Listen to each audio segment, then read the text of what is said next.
सदन तामाङ। म 11 वर्षको भए। म बर्चुली माध्यमिक विद्यालयमा पढ्छु। म अहिले मेरो चोरमारामा फर्स्ट गेम हो। फर्स्ट गेम कति क्लासमा पढ्ने? म 6 क्लासमा पढ्छु। अनि तिमीले यो फुटबल खेल्न सिक्न थालेको कहिलेदेखि, कति वर्षदेखि? 7 वर्षदेखि खेल्न थालेको। अहिले कहाँ खेलेको थियो रे? अहिले म फर्स्ट गेम चाहिँ चोरमारामा खेलेँ। फर्स्ट भने कहिले खेलेको? कहिले असार भर्खरै हो। अनि त्यसपछि कहाँ खेल्ने गरेछ, के गरेछ? तिम्रो खेल चाहिँ एकदम राम्रो रहेछ। कसरी सिक्यौ, कसले सिकायो, कहाँ सिक्यौ त्यो भनिदेऊ त। खेल मलाई यहाँ एक दाइहरू सिकाउनु भयो। अनि म यहाँबाट खेलेर राम्रो भएर रजर गएँ। रजरबाट राम्रो खेलेर चोरमारामा गएँ। अनि चोरमारादेखि मलाई चिनाउनु भयो। चोरमारा कुन क्लबबाट खेल्न थाल्यो कि स्कुलबाट कि कहाँबाट? नगरपालिकाबाट। कुन अन्डर कति थियो? 16। अन्डर 16।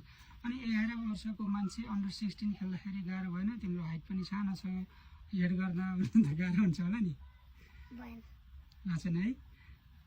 खेलमा गोल चाहिँ प्राय भएकै हुन्छ होइन? आज कहाँ सिकेर आयो, कहाँ खेलेर आयो? आज फारम।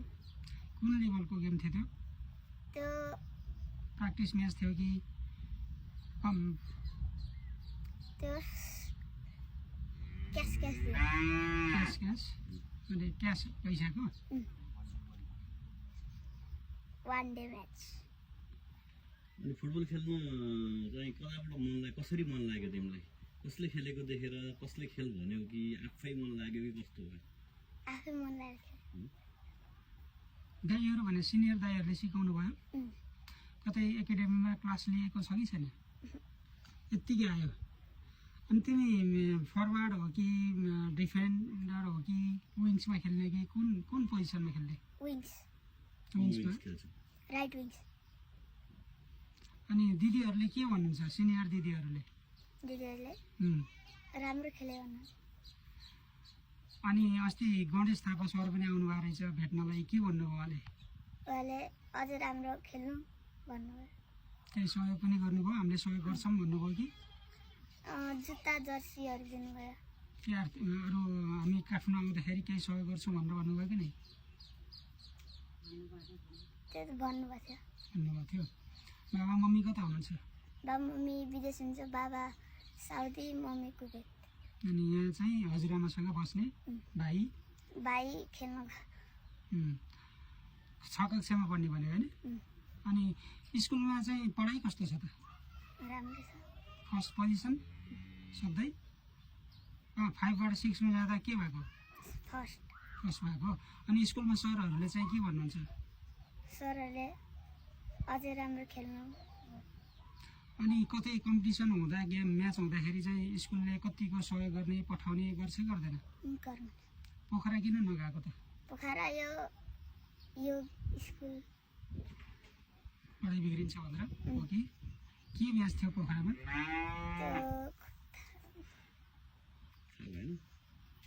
नेपाली खेलाडीमा सबभन्दा महिला खेलाडीमा कुन मनपर्छ? मलाई प्रीति राई। पुरुषमा?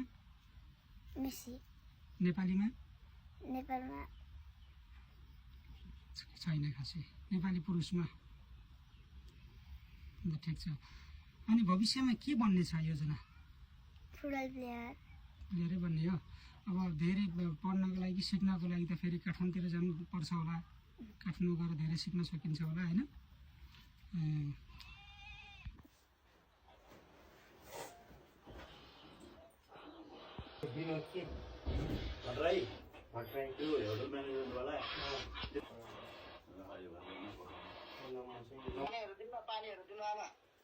पढ्दै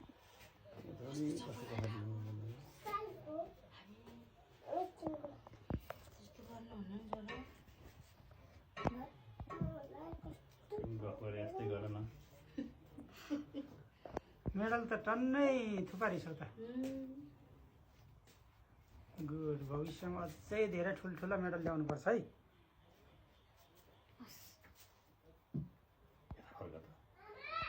तिम्रो जर्सीदेखि